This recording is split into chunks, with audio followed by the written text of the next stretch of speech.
I'm thinking about getting my real estate license. Is that something I should do? The answer is, I don't know. Maybe, maybe not, depending on you, depending on who you are and how you're motivated and what you're willing to do.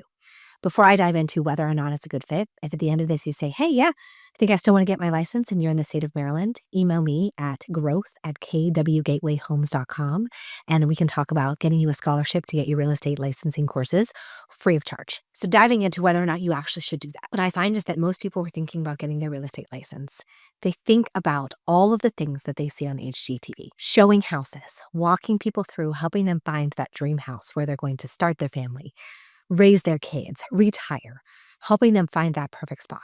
They think about getting the house ready to list, changing the color of these walls, removing the owl tchotchkes, all of those things, pricing a house to sell quickly in all of the right conditions. They think about negotiating the deal, finding a win-win between the buyer and the seller. They think about going to the settlement table. They think about getting paid. They think about all of the fulfillment that they'll have from this career. What they don't think about is where buyers and sellers come from.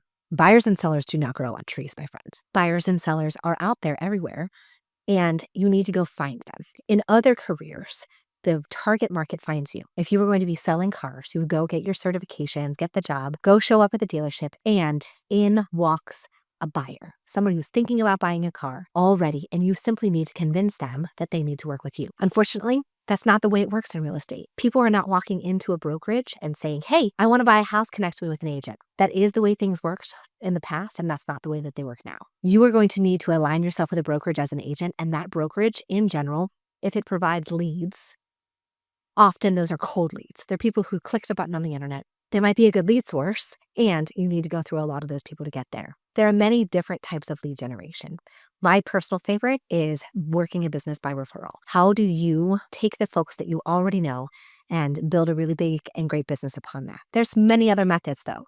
Open houses, seminars. I was just speaking with an amazing colleague who's doing a lot with working with teachers and officials in schools.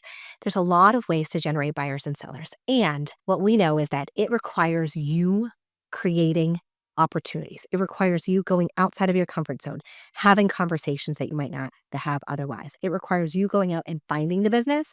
The business isn't going to come to you. For a lot of folks, they think, I just want to show the houses.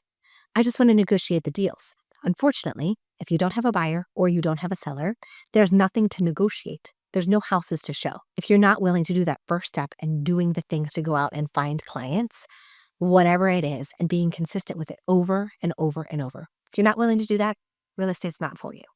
And if you are willing to do that, why not give it a try? The process for getting your license is not that complicated and it's not that expensive. In fact, as I mentioned at the beginning of the video, if you live in the state of Maryland, I may have access to a scholarship where you can get the costs or most of the costs covered for that. Go ahead and try and see if it's for you. You might decide after you've been at it for a little while, this sounds great. This is great. I love this. And you might say, hey, you know what? That lead generation thing, it's not really for me. I see it every which way. The fact is 10 people are going to get their license today and 6 of them will no longer be in the real estate industry 365 days from now. Are you a part of the 6? Are you a part of the 4 who are going to continue on and work on building businesses? Answer is only you know how that will work, and only you can choose if you have the resilience to continue to the point of success. And failing is not failure. We all fail at things every day. That you might make a call and say something that was kind of idiotic. You might do the wrong things, say the wrong things, and we can fail our way forwards. That doesn't make you a failure. Failure is only something that happens when you quit. So, thinking about getting your real estate license, my questions really are you willing to lead generate and do whatever it takes for as long as it takes to be successful? And if that's the case, maybe you should. It's a great career. It's a great industry.